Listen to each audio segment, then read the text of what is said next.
مرحبا بكم متابعي قناة حكاية مسلسل. سعداء بلقائكم من جديد في حلقة جديدة مليئة بالأحداث المشوقة والتفاصيل المؤثرة. سنأخذكم اليوم في رحلة داخل عالم أبطالنا لنكتشف معا ما الذي ينتظرهم وكيف تتصاعد الأمور خطوة بعد خطوة. حضروا أنفسكم فالأحداث ستكون قوية ومليئة بالمفاجآت.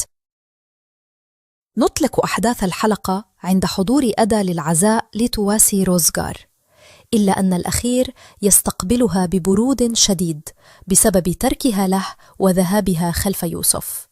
وبينما يتحدثان تظهر نيلان بأسلوب مستفز وتقول لأدا إنها تعلم أنه ليس وقتا مناسبا لكنها أرادت مشاركتها، ثم تبرز خاتم زواجها وتقول: أنا ويوسف سنتزوج وهذا خاتمنا.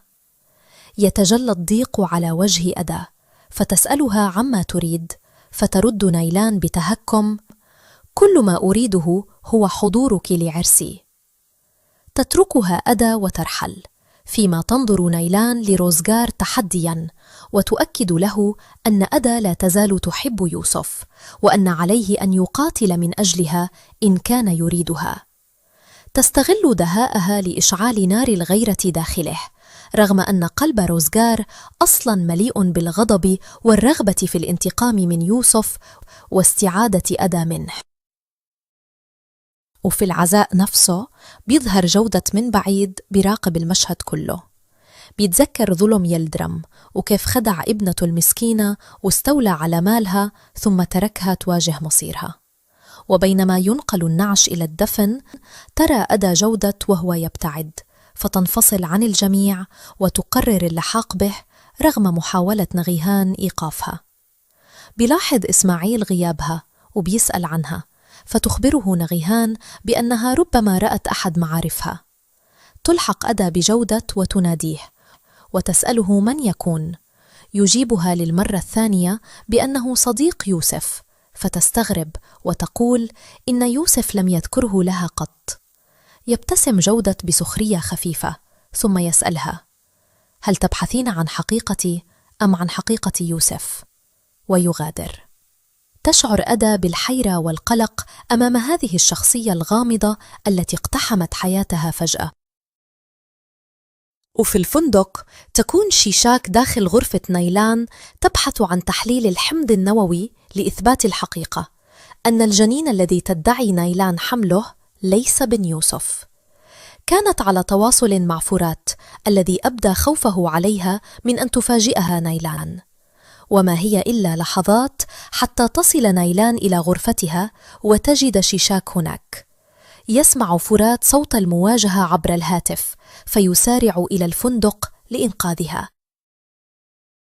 وفي دار الرعاية تلتقي آدا برجل مسن لم تره من قبل، فتتعامل معه بلطف كبير وتتعرف عليه دون علمها بأنه حكمة جد يوسف. تسأله عن سبب وجوده في الدار، فيجيبها بأنه كان لديه حفيد أوقعه في خيبة أمل كبيرة، لكنه يرفض الإفصاح عن التفاصيل احتراما لخصوصيته.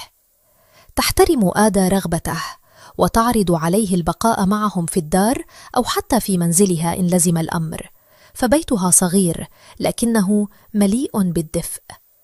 يشعر الرجل بحنانها ويبادلها التقدير. تنتقل آدا بعد ذلك إلى روزغار لتخبره عن الرجل المسن، لكن روزغار منذ وفاة والده بات إنسانا آخر قاسيا ومتجهما. يخبرها أنه مشغول ويرحل عنها، فتتأثر بشدة. تسألها ناجيهان عن سبب تصرفه، فتشرح لها آدا كل ما حدث بينها وبينه. وفي تلك اللحظات يصل فرات إلى غرفة نيلان ليجد أن شيشاك نجت من المواجهة بعد أن تظاهرت بفقدان الذاكرة، فتمر الخدعة بسلام. تخبره شيشاك أنها وجدت الدليل وتعطيه بطاقة المختبر. يجهل فرات كيف سيستفيد منها، فتخبره شيشاك بالخطة. عليه التقرب من الفتاة عاملة المختبر وكسب ثقتها والحصول منها على التقرير الأصلي ليثبتا ليوسف كذب نايلان. تنال الخطة إعجابه. ومن جهة أخرى بتحاول نوغيهان مساعدة أدا على اتخاذ قرار صائب، فتخبرها بأنه روزغار بيحبها وأنه عليها أن تترك يوسف وتفكر في الرجل اللي يمكنه إسعادها، لا ذاك الذي يزيد حياتها تعقيداً. تبدأ كلمات نوغيهان في تحريك مشاعر أدا وفتح عينيها على واقع جديد.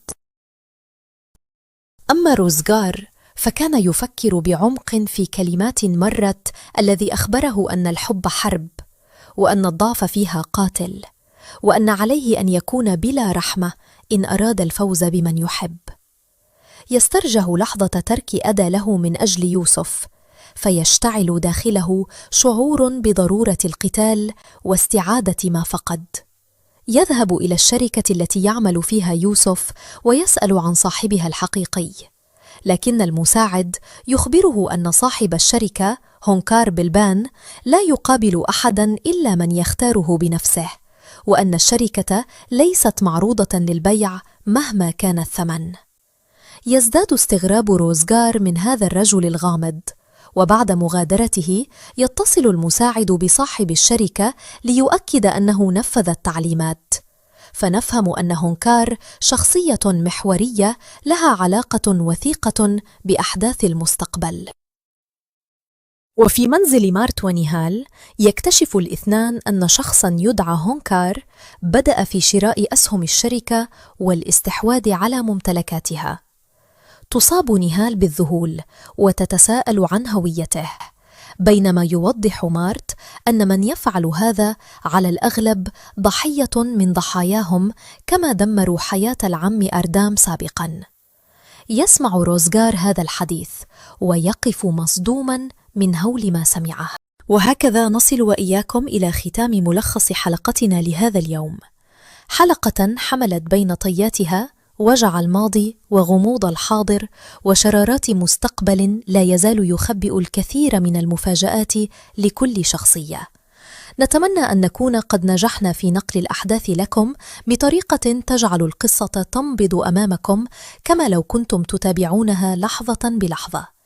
شكرا لكم من القلب على وقتكم، على حضوركم، وعلى كلماتكم التي تملأ التعليقات دفئا وتشجيعا.